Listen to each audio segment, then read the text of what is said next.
మళ్ళీ ఏ ప్రభుత్వం వస్తే మంచిగా ఉంటుంది అనుకుంటాను? నాకు కేసీఆర్ అయితేనే బాగుంటుంది. కేసీఆర్ వస్తేనే మంచిగా ఉంటుంది.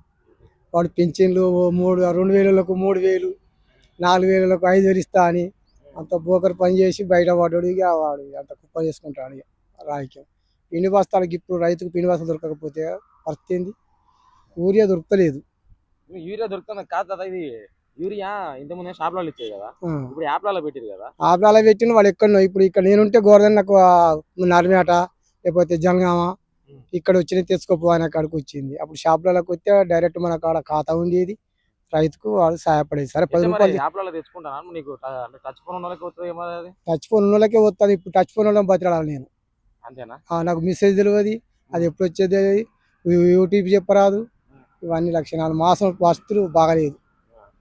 ఇక మేసం వాళ్ళు తెలిసిన వాళ్ళు ఆడుంటే అడిగి తెచ్చుకుంటాను. నీకు మెసేజ్ వస్తుంది చూసుకుంటాను. మనకు మెసేజ్ లేదు. మాసం రైతులు వేస్ట్ ఇక. మరి యూరియా దొరకకపోతే మరి మీకు పంట ఇబ్బంది కాదు? ఎట్లా చేస్తాం, ఇక కొంచెం తగ్గుతుంది. ఏమైతుంది, తగ్గుతుంది.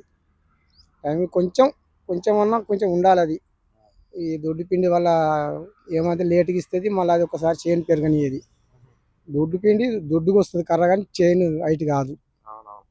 ఇది పచ్చదనానికి ఊరి అయితే కొంచెం దానితో గడకలు ఉప్పేసుకున్నట్టు. తెచ్చుకోలేదు, ఇక తెచ్చుకుందాం. ఎక్కడ ఉన్నాయా ఎక్కడ